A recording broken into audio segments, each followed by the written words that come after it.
Chapter 1. A time smelling of dandelions and fear. For us 7th graders, summer was not just a season. It was a state of the universe that stretched over 3 eternities between May and September.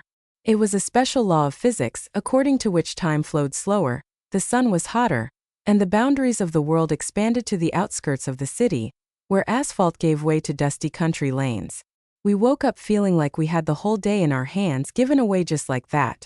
No textbooks, no phone calls, no sit-down Ivanov Petrov has already gone to the blackboard 3 times. Just an endless field of possibilities, smelling of mown grass, warm concrete, and the sweet smoke from someone's campfire. But this freedom also had a downside: boredom. The one that rings and booms, coming after all the comics have been reread. All the cherries in the neighborhood have been robbed, and I'm tired of playing robber Cossacks. It was this boredom that was the main catalyst for all our follies. She forced the brain to generate the most idiotic, the most ingenious, the most risky ideas. And these 2 words were the beginning of 90% of the incidents that our parents found out about after the fact, and sometimes never. And above all this splendor hung one harsh rule, as indestructible as the laws of nature. Berries before 6, home by 8. Being late wasn't just a misdemeanor. It was a quest with a final boss, and that boss was our grandmother Anna Vasilievna. Her anger was a global phenomenon. We could predict his arrival to the minute. If we weren't on the doorstep at 8:01 p.m., the kitchen light would turn on in the house. At 20:03, the click of a lighter could be heard. Grandma lit a bellow more, which meant a transition to a new level of anxiety. At 20:07, the gate creaked. She was walking out into the courtyard, and her figure, illuminated by the setting sun, cast a long, sinister shadow. She didn't scream. She didn't call. She just picked up an old mop, which we jokingly called the staff of aggression, and began a methodical perimeter walk. Her gaze, scanning bushes and garages, was sharper than radar. The fear of this silent, relentless search was much stronger than the fear of any yard punks.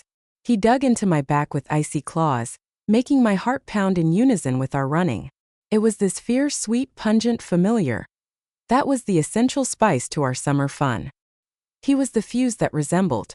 No matter how high you soar on the swing of carelessness, the earth in the face of a grandmother with a staff is always waiting for you at the bottom. Chapter 2. A brilliant mistake. It was the ringing boredom that comes after the midday heat that led us to the spring. That's what we called the rusty water pump on the edge of the wasteland, where we always gathered when all other ideas ran out. We sat with our feet dangling in a jet-washed groove and threw pebbles into a cracked trough. "Oh, boring," sighed Vika, throwing another boulder. "All the bugs have already been scared away. All the bottles have been broken. The world has been explored." I muttered something in response, stirring last year's leaves with a stick. And suddenly the iron end of the stick rang against something metallic. Not about a tin can, but about something solid and heavy. Curiosity, that eternal fuel of all troubles, made me dig deeper. There was a key lying among the mud and leaves. Not new, shiny, but old, covered in small scratches, with an arched head and a long beard. It was heavy and cold in the palm of my hand, as if it held some kind of secret. Oops! The treasure! Vika perked up. "I'm putting it away from this key," I grinned. "From some basement hole. Or maybe from the gold safe?" Vika picked up the excitement. His eyes lit up. "We need to check." The idea was, of course, idiotic. But boredom is a terrible force. She clouds common sense and paints the craziest actions in the colors of adventure. It wasn't a theft, no. It was a purely scientific, exploratory impulse. Will it work? We didn't want to steal anything. We just wanted to find out if this mysterious key would turn in any of the locks of the 5-story building opposite. We chose an entrance where the door with a combination lock was always ajar with a brick. My heart began to pound faster. Not from fear, but from anticipation. It was a game. Our game. On the first floor, we chose the most shabby, unremarkable door. "Let's start with this one to warm up," I whispered. My hand was shaking as I inserted the key into the lock. It came in tight with a slight screech. I looked at Vitka, and he nodded, holding his breath. I turned the key. There was a loud guttural click. Louder than we would like. The door creaked open a couple of centimeters. There was complete silence. We froze like statues. The excitement and curiosity that drove us here evaporated in an instant, giving way to a chilling realization. We didn't just check the key. We opened someone else's door. We broke into someone else's space, into someone else's life. Fragments of thoughts flashed through my head. And if someone is there? And if we are mistaken for thieves now? Grandma and her staff will seem like a children's matinee compared to what will happen now. Panic hit his temples like a hot wave. I yanked out the key, and the door slammed shut with a thud. Without a word, we rushed away, knocking each other down. We raced up the stairs, flew out of the entrance, not understanding the road until we reached our headquarters. An old rotten barn behind the garages. There, in the semi-darkness, smelling of dust and old wood, we finally stopped to catch our breath. My heart was pounding in my throat. Did you see? Vitka exhaled, licking his dry lips. It opened. I didn't see anything, I replied, staring at one point. And you didn't see it. Understood? Never. It didn't happen. We sat in silence, and only now did it begin to dawn on us what line we had crossed. It wasn't a game. It wasn't an adventure. It was the first truly grown-up, truly terrible mistake in our lives. And the shiny key in my pocket suddenly began to weigh like a weight. Chapter 3, Islands of Recklessness. Real life, wild and full of danger, began around a bend in the river, where 3 islands overgrown with bushes stuck out of the water like the backs of prehistoric monsters. They attracted us, these 13-year-old seafarers, more than any treasures. Getting to them was considered the ultimate valor. But the river, our old friend, was lazy and sleepy on its banks, and it was transformed by the middle. There was an invisible but mighty stream, cold and ruthless. The adults called him Soul, and we called him Grip. He carried everything that came into his arms downstream to the rusty piles of the old pier. Our tactics were desperate and reckless.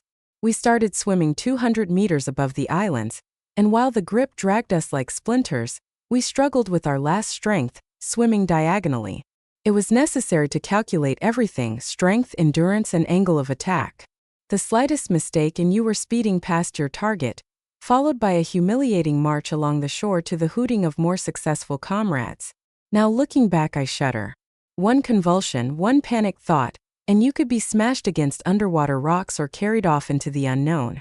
But then at 14, this risk was the salt of our summer, the spice that made life spicy and real.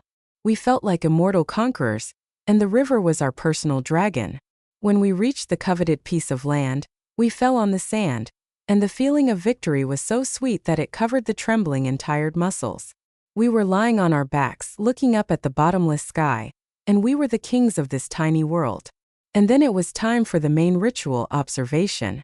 Our island was the perfect hiding place.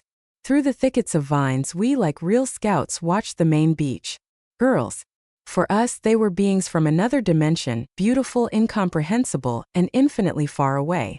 Smelling of river water and the sun, in faded swimming trunks, we were just part of the landscape for them. And they were spreading towels, and the sweet smell of coconut oil filled the air. Their laughter, coming to us across the water, was maddening. He was full of some kind of adult and mysterious life of his own. The one in yellow. Someone whispered, and we froze like deer caught in headlights. Look how she adjusts her hair. At such moments, any other activity lost its meaning. We could spend hours building castles in the air, coming up with incredible dating scenarios and exploits that we would never have accomplished. It was a sweet, aching feeling of longing for the unattainable. Sometimes, very rarely, someone's gaze slid in our direction, and all of us at once, with comical synchronicity, jumped away from our hiding places, pretending to study with great interest a passing cloud or patterns in the sand. At such moments my heart was pounding like crazy, ready to burst out of my chest. And then, having accumulated this strange, unspoken courage, we would rush back into the water with wild screams in order to swim to our shore with powerful strokes, as it seemed to us. We were conquerors of the elements, knights without fear or reproach, and secret lovers. And in this cocktail of adrenaline, fear, and first love, we were truly, to the point of tears, happy. Chapter 4. Steel Capitals. Summer was divided into 2 epochs for us, before the first discovery and after. When the pocket money we had begged for ice cream ran out, And the prospect of spending August in vegetable captivity with my grandmother became frighteningly real. We went into business. The business was simple, harsh, and smelled of rust. We were scrap metal collectors. Our working days began with a morning briefing at Uncle Vajia's garage. We, this gang of skinny tan teenagers in worn sneakers, looked like a pack of hungry jackals. We shared information and made plans. Yesterday I saw an old moped lying behind the abandoned building, reported the hedgehog, our chief scout. Come on, the Capercaillies turned him in the summer before last, I retorted, feeling like a real workshop worker. It's better to go to the new construction site, they're throwing rebar there. The competition was fierce. Besides us, there were 2 other teams scouring the garbage dumps and wastelands. High school students whom we were afraid of, and desperate boys from the next street. The territories were divided conditionally, and any violation of the borders could lead to showdowns, which usually ended with throwing clods of clay and mutual insults. Our weapons were an old sled with a rope tied to it and a huge backpack in which we carried small things: nails, bolts, pieces of wire, precious non-ferrous metal, aluminum cans, pieces of copper we carried in a separate bag as the most valuable trophies. The reception point was a holy place for us, a temple where metal gained value. It was located in a rusty hangar on the outskirts, and it was run by a man named Libra, a sullen man with a weathered face who smelled of engine oil and tobacco. He had his own unshakable rules. The first rule: bring your own, not the neighbor's. This meant a ban on stolen hatches, car parts, and anything that was clearly nailed or welded. However, we didn't take any chances. Criminal romance didn't suit us. Rule 2. Cleanliness is the key to revenue. Concrete had to be knocked off the rebar, and insulation had to be removed from the copper wires. Libra mercilessly lowered the price for dirt. The third and most important rule is, the magnet is the judge. Each of us had a small luck magnet in his pocket. Before carrying the find, we applied it. If it stuck, it was churka and iron that was cheap. If not, aluminum or copper, and that was a real stroke of luck. The verification process was a sacrament. We swaggered as we applied the magnet to another piece, trying not to look at Libra, who was watching us condescendingly. Said the hedgehog, turning a strange yellowish object in his hands. It doesn't stick. The boys seem to have found gold. It's brass, you idiot, I muttered, but my heart skipped a beat anyway. Working days were harsh. We searched all the landfills, abandoned construction sites, and ravines. His hands were scratched until they bled. His clothes were always stained with rust, and there was a ringing in his ears from hammer blows on pieces of concrete. Sometimes we were chased by guards, sometimes we ourselves ran away from stray dogs in a panic. We haggled with Libra for every penny, feeling like real dealers. And when, after handing over the harvest, the cherished coins rang in our common cash register, we, tired, dirty, but infinitely satisfied, went to the kiosk for a soda and a pack of chips for everyone. They seemed to us the most delicious in the world, because they were bought with our honestly earned steel capital. We felt like adults, independent, and a little closer to the big real life that awaited us beyond the threshold of childhood. Chapter 5: The Gold Mine. It was supposed to be a normal day. We were wandering around the wasteland behind the old brick factory, almost desperate to find something worthwhile, when suddenly the hedgehog walking in front stopped dead. Guys, his voice was trembling with awe. Look at this. The end of a railroad track protruded from the ground like the bone of a prehistoric giant. It was ancient, massive, with thick walls, and went so deep into the ground that it seemed to pierce the planet itself. We surrounded the find in silence. It wasn't just a crowbar. It was a gold mine. Our Everest. Probably half a ton. I breathed, trying to imagine the figure in rubles. My head was spinning. But how much money? The hedgehog immediately interrupted, and the fire of undisguised greed lit up in his eyes. That's enough for the whole summer. For chips, for Coke, for everything.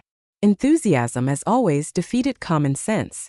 Armed with a crowbar and a shovel, we set to work. They took turns digging, knocking their hands into the blood.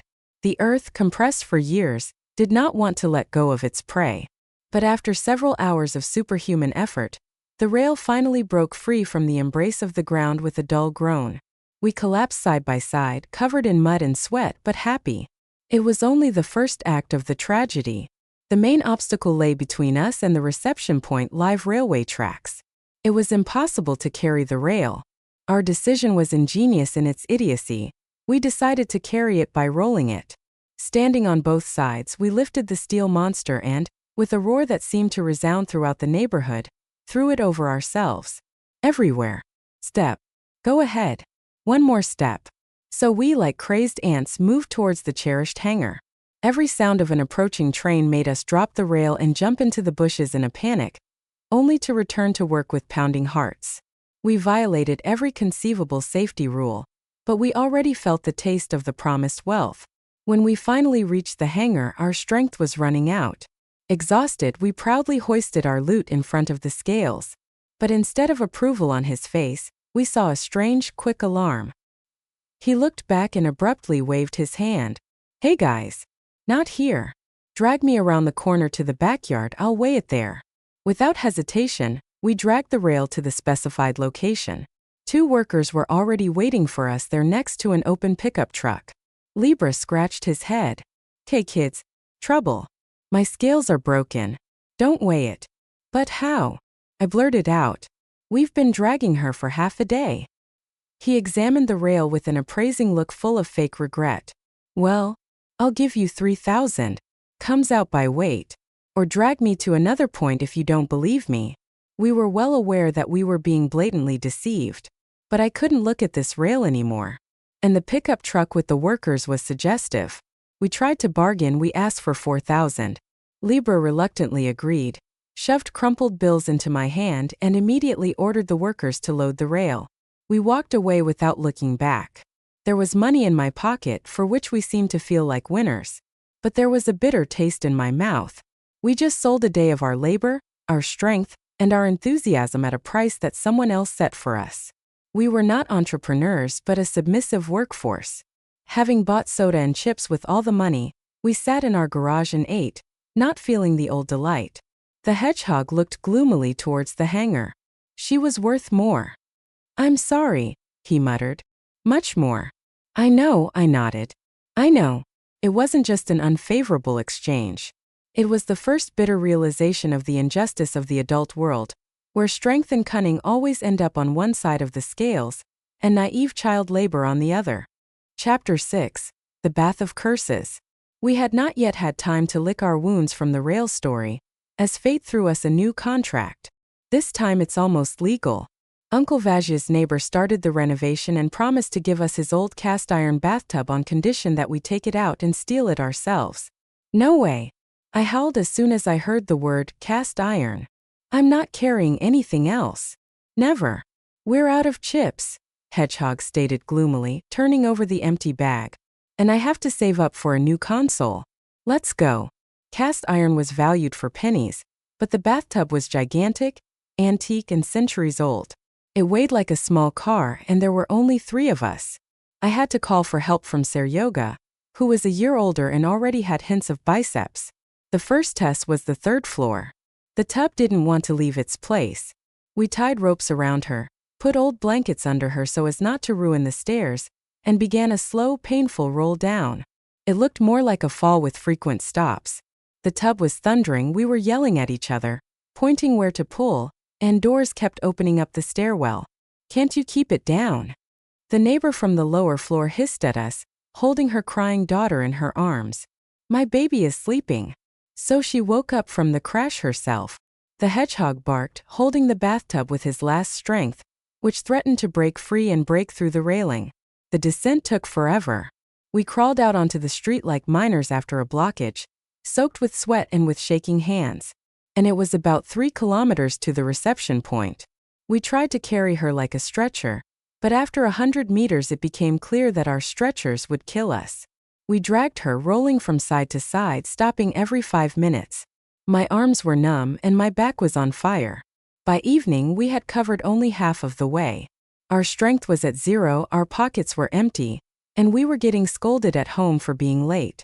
I had to make a decision: hide the tub and come back tomorrow. We found a wasteland overgrown with weeds, dragged our burden into the bushes with an inhuman creak and disguised it with broken branches and last year's foliage. "No one will find it," Sarega breathed out with relief.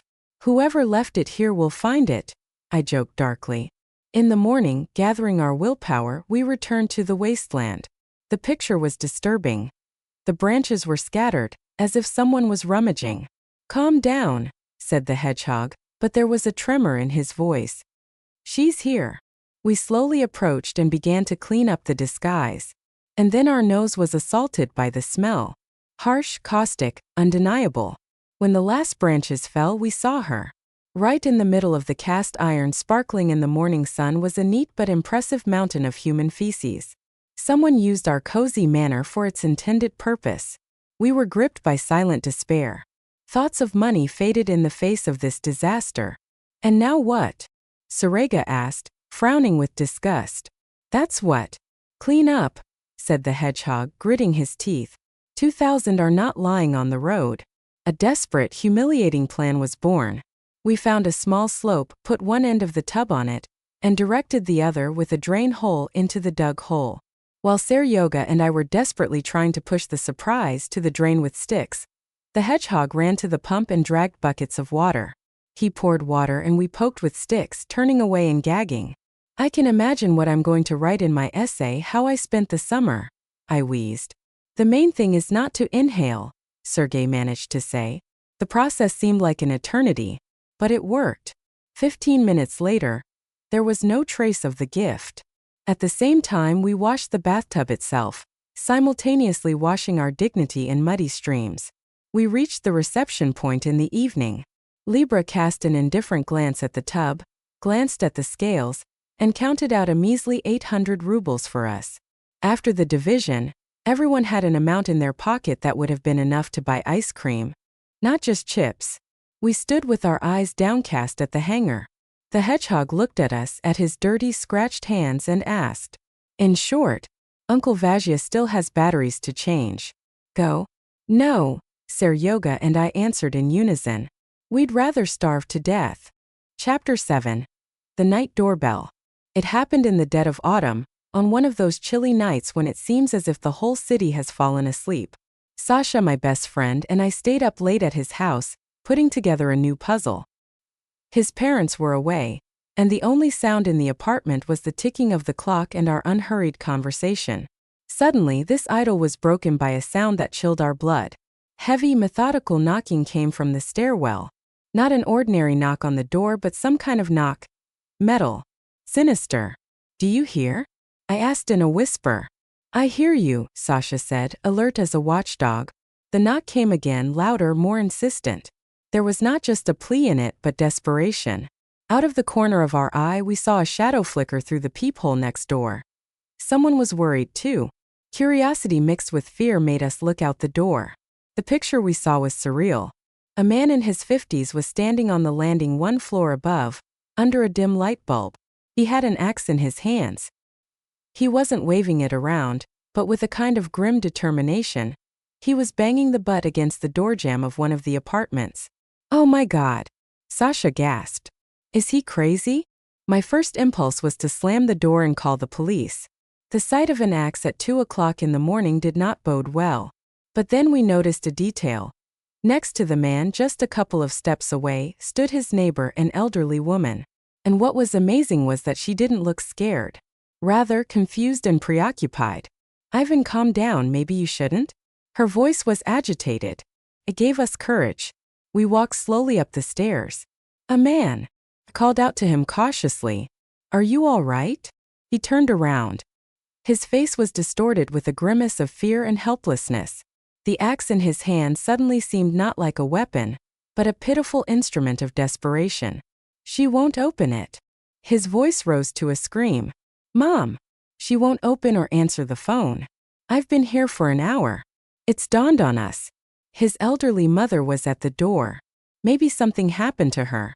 And instead of calling the Ministry of Emergency Situations, this man, pushed to the limit, decided to take matters into his own hands. But the Soviet door, made for centuries, was only covered with notches, not yielding. And then Sasha came forward. During his school years he was puny, but after the army, where he became friends with a barbell, he turned into a real hero. He was about 6 feet tall, with a chest as wide as a closet. "Do you need to open the door?" What is it? He asked in his low, calm bass voice. Yes. For God's sake. The man looked at him hopefully. Step aside, Sasha said. And then there will be no complaints. Agreed? The man nodded, unable to speak. Sasha took an appraising look at the door, stepped back 2 steps, made a powerful acceleration and hit the lock area with his shoulder. There was a deafening crunch, not of tickling but of the entire door jam. The door flew into the apartment with a bang, hanging on one hinge. You should have seen the man's face. There was not only shock in his eyes, but also a slight horror at how exactly his request was fulfilled. But there was no time to think. We all rushed inside. The small apartment smelled of medicines and loneliness. There was a faint moan coming from the bathroom in the back. We rushed over there. An elderly woman was lying in an empty cast-iron bathtub, unable to get up. As it turned out, she slipped after swimming and lay there for several hours. Everything worked out. An ambulance arrived and helped her. The man hugged his mother and cried with relief. Sasha and I stood to the side, looking at the twisted door. Sasha and the door. I said softly. I know, he sighed. I hope they don't bill you. A couple of days later, Sasha got a call from the man. We froze in anticipation. It turned out that he was not calling with a complaint, but with gratitude. The door had to be changed, of course, but he said it was a small price to pay for his mother's life. He also gave us a huge pie that his mom had baked as soon as she recovered. We ate this pie sitting on a bench at the entrance, and felt not like hooligans who tore down the door, but like strange but real heroes. Sometimes brute force used with the right intentions can be the most merciful tool. Chapter 8. The Kingdom of the Rusty Giants. Our real adventure home, our incognita terra, was an abandoned factory on the outskirts. We called him the asshole of the world. Why? I can't even remember anymore. Either because of its remoteness, or because of the bizarre shape of the main building, which resembled something rounded and shapeless in profile.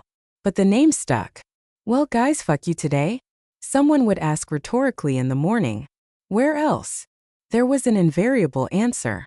Climbing over a hole in a rusty fence was like crossing the border of worlds.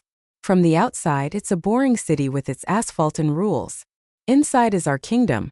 The kingdom of rusty giants, broken bricks, and ghosts of former production. The factory was huge. Endless workshops with their insides turned out, staircases leading to nowhere, basements full of mysterious darkness. Every day we found new rooms, new corridors. We were its discoverers, its mad cartographers. And with the unknown, danger always went hand in hand. The floors were strewn with broken glass and broken bricks.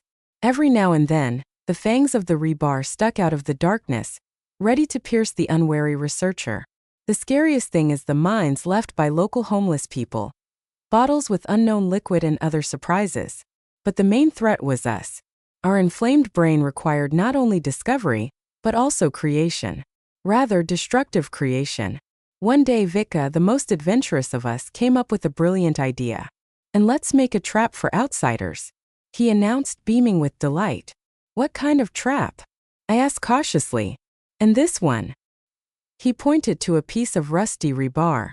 We'll dig a hole in the floor, cover it with cardboard, and sprinkle dust on top. That's awesome. None of us were confused by the idea that a man could fall into this hole and break everything he could. The instinct of self-preservation was completely disabled in those years.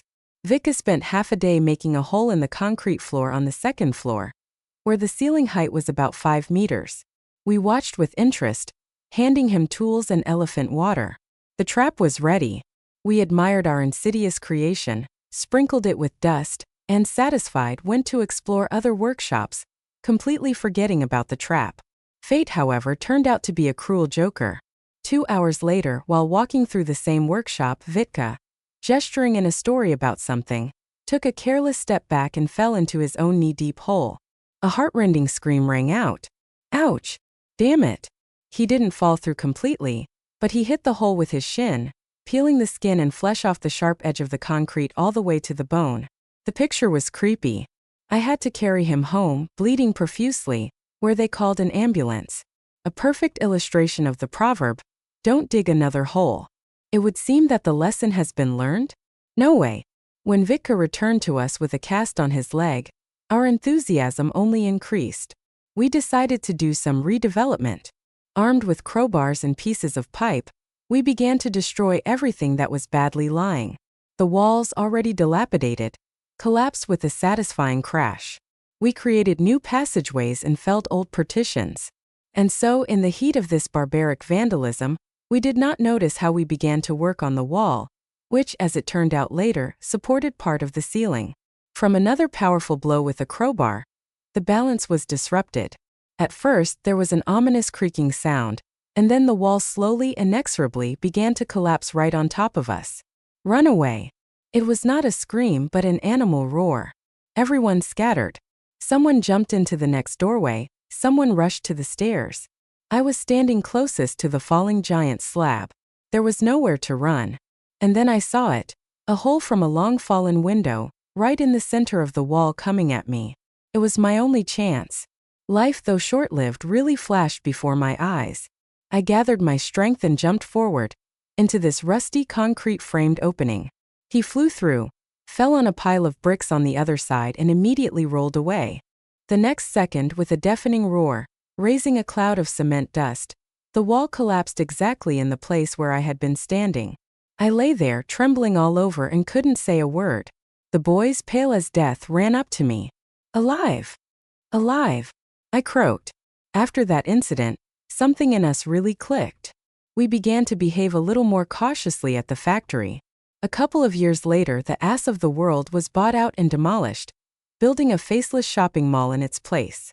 Oh, we're not going to fuck up anymore. And now this name is even somehow nicer to me. Chapter 9, The Night Volunteers. It was late autumn. The boys and I was about 17 at the time, were returning from the gym. It was already that special pre-winter twilight on the street, when the lanterns are lit early and cast long, trembling shadows. And in one of these shadows, right on the frozen ground by the garage, we saw a man. He sat with his leg tucked under him and moaned softly. He looked more than a little shabby. A torn jacket, a bloody lip, and one swollen eye. "Guys," he called out hoarsely when he saw us. "Help me, huh? I've been mobbed by kids. The phone and money were all taken away. Personally, everything inside me is clenched into a ball. I didn't want to get involved categorically, but two of my friends, Kostian and Diamond, got the idea." "Where was that?" Kostian asked at once, frowning. "How many are there?" "Yes, it's not far here." The man jerked his head towards the neighboring garages. "I'll show you. Come with me, I'll take two more friends there, I'll help. They might still be there." The thirst for adventure, and I'm not afraid to use this word, show-offs outweighed common sense. Well, how to leave friends at such an important moment? In general, we agreed. We walked for about 5 minutes to the 3-story Khrushchev. A man who introduced himself as Victor led us to the entrance. The apartment was on the ground floor. When he opened the door, my jaw dropped. An empty studio apartment. No furniture, no curtains. 20 people were sitting on the bare, dirty floor, along all the walls. Guys. They were sturdy, stocky, and wore work clothes. All of them turned their heads in our direction at once. The air became thick and heavy. Kostian and Diamond, without hesitation, followed Victor into the kitchen to work out a plan. I stayed in the room with another friend of ours, Sergey. We were standing in the middle of this silent circle, and 24 pairs of unfriendly eyes were looking at us. I instinctively stepped closer to the door, which I left open just in case. At first they were just whispering to each other. Then the voices got louder. There were sharp, jerky phrases in broken Russian. Someone stood up and started gesturing. The tension was building like a thunderstorm before a stuffy summer day. Victor ran out of the kitchen and started shouting something to his friends, trying to calm them down, but they didn't seem to hear him. And then one of them, the one who was closer to us and spoke at least some Russian, abruptly turned to us. "Guys," he said softly but very clearly, "get out of here. Quickly. They think it was you who beat up their friend." This phrase was enough for Kostian and Diamond to rush out of the kitchen with their eyes full of understanding of the idiocy of the situation. We began to walk slowly, without turning our backs, back to the exit. And at that very moment, the general hum abruptly subsided.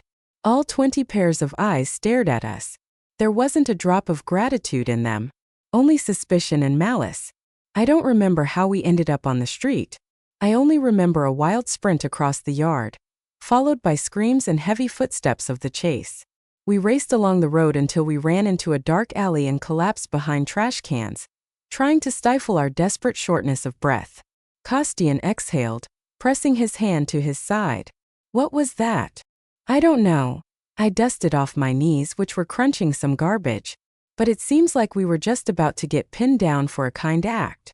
Then Sergei, the quietest of us, took off his backpack from his shoulder and with a satisfied look pulled out a half-empty bag of potatoes. What's this? Diamond was taken aback. And this, Sergei smirked smugly, is a moral compensation. While you were running away, I took it from their kitchen table. We stared at him, then at the potatoes, and suddenly we burst out. We laughed, squatting in a stinking alley until we cried. It was a laugh akin to hysteria, a laugh of relief and absurdity. Krasava, Kostian wiped his tears. But I don't approve. But there will be dinner, Sergei concluded philosophically. This evening taught us a simple thing. Some doors, even if they call for help, are better avoided. And also that in the most hopeless situation, you can always find a reason for a stupid but sincere smile. Or at least a bag of potatoes. Chapter 10: The Smokescreen. We were 13, and we desperately wanted to appear more mature. The easiest way to achieve this status, as it seemed to us at the time, was through cigarettes. It's so adult-like to poison yourself with poisons, inhaling smoke with an intelligent look. Of course, we didn't even show our parents. Catching me with a cigarette in those years was equivalent to signing my own death warrant. That's why we found the perfect shelter, from our point of view, the attic in my friend Styopa's country house. It was a small square room under the roof, which could only be reached by bending over, and was filled to the top with dry straw and old junk. It smelled of dust, wood, and mystery. Of course, we weren't completely brainless. We have thought over the safety measures. They took an empty glass jar from under cucumbers, poured water into it for cigarette butts, and put it on an old metal sheet lying in the corner. Perfect, Styopa stated with satisfaction, taking a drag and immediately coughing. No fire. We sat hunched over and dreamed about the future, about who we would become. I was an astronaut, Styopa was a football player. I couldn't figure out where we could have gone wrong. We didn't stay long. We went downstairs to the room, and had just started discussing the new album of our favorite band, when a neighbor's shrill, hysterical scream came from the street. Stipa! Your cottage is on fire. We froze, looked at each other. Was I imagining things? I asked. Probably not for us, Styopa muttered uncertainly. At the same moment, we jumped out onto the street and looked up. Thick black smoke was billowing from under the ridge of the attic roof. Do you understand what will happen if the cottage burns down? I felt my legs give out. Styopa's face turned sallow. We? The panic lasted for seconds. Then the excitement kicked in. We rushed to the huge water tank that his grandfather had dug up. Thanks, Grandpa. Someone flew into the house for buckets and pots. Styopa, like a monkey, climbed onto the roof and began tearing off the smoldering cladding. We gave him water, dousing ourselves and the walls. But our strength was a drop in the bucket. They came to the rescue, the neighbors. Men with axes and crowbars, women with buckets and kettles. Chaos ensued. Everyone was shouting, running, and someone put a bucket on their head instead of a helmet. I carried the water with shaking hands, and only one thought was spinning in my head. I wonder if they will kill us quickly or will they take a long and painful time? Seemed like we would never make it. But by joint efforts, the flame was suppressed. Only charred beams remained from the attic, but the house itself stood. We stood there, burned, wet, and happy, looking at the fruits of our heroism. And then, like in a bad comedy, a fire truck roared up. 5 minutes after it was over. We didn't blame them, we were just faster. But the worst was ahead. Guys, someone's younger brother said gloomily, running up to us. Your grandmother got a call. She goes. We went cold. The funeral seemed inevitable. They appeared around the corner. Styopa's mother and our common grandmother, Anna Vasilievna. Her face was scarier than any fire. Well, brother, I said hoarsely to Styopa.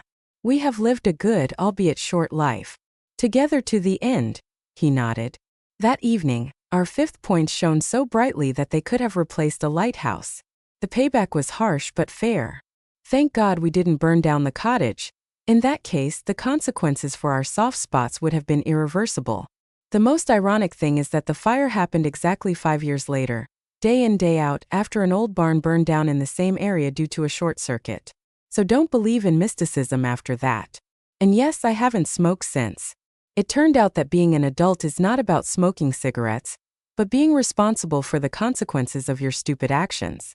Chapter 11. Smoke Demons. We found a real treasure in a landfill behind an abandoned factory. Not gold, not jewelry, but something, in our opinion, much more valuable: boxes of old Soviet O5 fire extinguishers.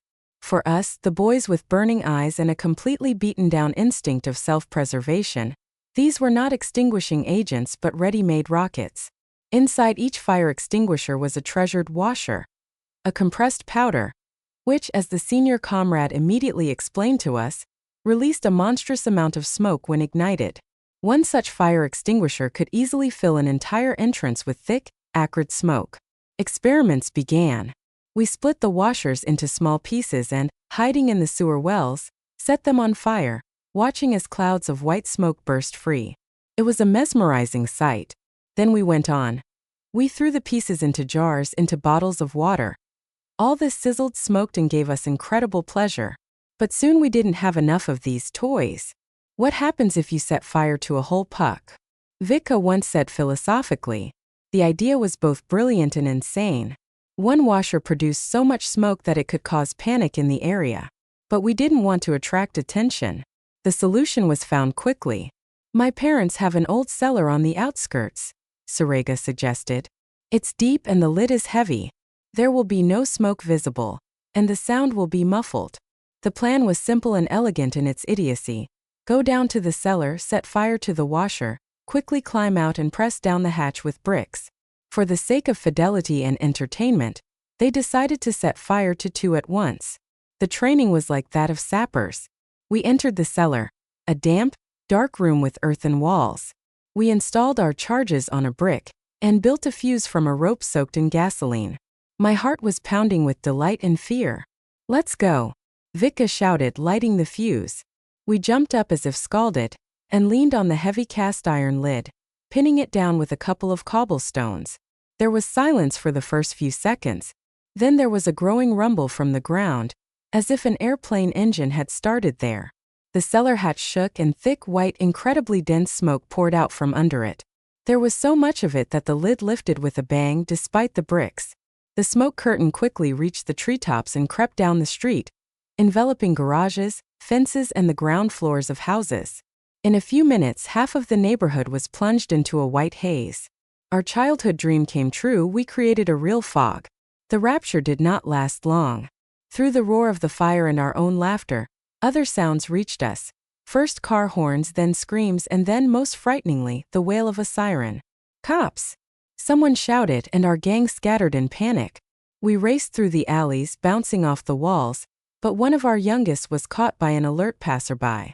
Naturally, under pressure, he surrendered everyone, including the place of the cemetery of fire extinguishers.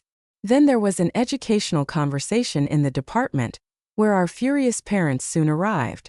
The owner of the cellar had to make a new hatch and take a long time to remove the acrid smell. Of course, we also got into trouble on the first number. This case was a harsh but clear lesson for us.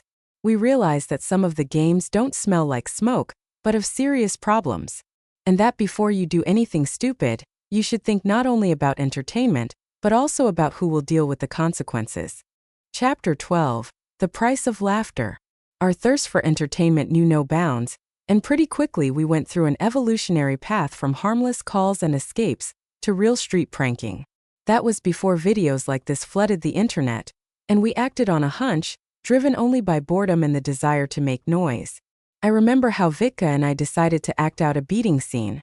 We ambushed a lone passerby, and when he approached I started shouting, "Get off!" And Vitka was seriously pushing me. We expected a smile or bewilderment. Instead, a bearded man who turned out to be a veteran attacked us with a roar. "Are you hurting a child, you bastard? Stop it!" he thundered, grabbing Vitka by the front of his shirt. "I calculated people like you at the front in a second." We barely managed to explain that it was a joke. The man, turning purple, hissed, The law is not written for fools. And he left, leaving us shaking with fear and shame. We've become more cautious, but our enthusiasm hasn't waned. Operation Bombs became our golden age. We collected money from the boys, bought 2 packs of smoke bombs and set up an ambush at an old well. One team threw a piece into the well, creating a roar, and the second, a little further away, threw a second, already smoking, onto the path. The reaction of passers-by was Shakespearean. We were rolling on the ground laughing. However, we almost paid for it when our concert was watched by some serious man in a tracksuit. That day, I think I broke my personal best in running. But the crowning achievement of my personal, absolutely monstrous genius was the prank, for which I am still ashamed. Kid, if you're reading this, I'm sorry. Stupidity and the desire to stand out overshadowed everything. I bought a bottle of Coke, drank half of it, added a couple of laxative pills to it, and then, so as not to waste the goodness, topped up from the nearest puddle. My friend had to play along. We found the victim, a good-looking guy in his 20s. I put on a whole show. Oh, I can't take it anymore, it's a pity to throw it away, and threw the bottle in his path. We hid. He walked over, looked around, picked up the bottle, and took a long drink. I remember how jubilant I was then, bragging to my friends about my victory. But over the years, this triumph has become bitter. The jubilation was replaced by a heavy, oppressive feeling of guilt. Who knows what was in that puddle? Until when can someone else's humiliation and potential harm to health be considered ridiculous? This case has become a point of no return for me. I realize that there is a line beyond which humor turns into cruelty, and a harmless prank turns into a disgusting act. We've grown up. And part of that growing up was realizing the price of laughter, the price that sometimes the wrong person pays. Epilogue. Dust on sneakers. Sometimes, in the silence of the evening, I find myself thinking, how did we even get to these years? How did our parents not turn gray ahead of time, looking at our antics? We climbed on the roofs of garages, on which there were signs saying, "Do not climb, it will kill." We drank Pinocchio soda, which the quirky high school students used to get in touch with in order to catch the high. We fought on rebar, sticks with nails taped with duct tape, and it was considered a fair fight. Our childhood smelled of dust from a vacant lot, smoke from a campfire made of fallen leaves, and metal from a scrap that had just been delivered to a collection point. It was conducted in real life, not online. Our adventures began with a shout of "Get out!" under the window, not with a notification in the messenger. We made up our own games, and an abandoned tire or an old sofa could become a spaceship, fortress, or secret base. Modern children, with their powerful smartphones and unlimited internet, probably find it difficult to understand this. They have access to all the knowledge of mankind, to any games and movies in their pocket. They can contact anyone anywhere in the world in a second. Their world is huge, but they seem to be flattened against the screen. In our country, the world was smaller, within the boundaries of the district, but bottomlessly deep. Every crack in the asphalt could turn out to be a canyon, every abandoned barn an enchanted castle. We had to negotiate, quarrel, and make up, looking into each other's eyes, rather than sending stickers. We read emotions on the face, not on emoticons. We knew the value of a word given in front of everyone, because tomorrow you will share a chocolate bar with the same person, Alianka, or run away from the janitor together. Yes, we were dirty, always scratched and bruised. Yes, we did stupid, sometimes deadly things, but we learned from our mistakes. The bump on his forehead was the best physics textbook, and the scraped elbows were a visual aid in biology. I look at the children in the yard now, it's quiet, clean, they're stuck in their phones, and I feel a little sad. They are deprived of that wild, primal joy of running barefoot on the grass, that excitement when you are dragging the found value with the whole crowd, that feeling of an elbow when a friend drags you on the fence because you alone did not jump. But I'm not judging. The time is different. The world has become faster, more convenient, and possibly safer. It's just that our childhood was different. It was real, smelly, noisy, and a little crazy. And the dust from the sneakers that we brought home then was not just dirt. It was the dust from the roads of our big and small adventures. The dust of a bygone era that can no longer be repeated. And it makes my soul both light and a little bitter.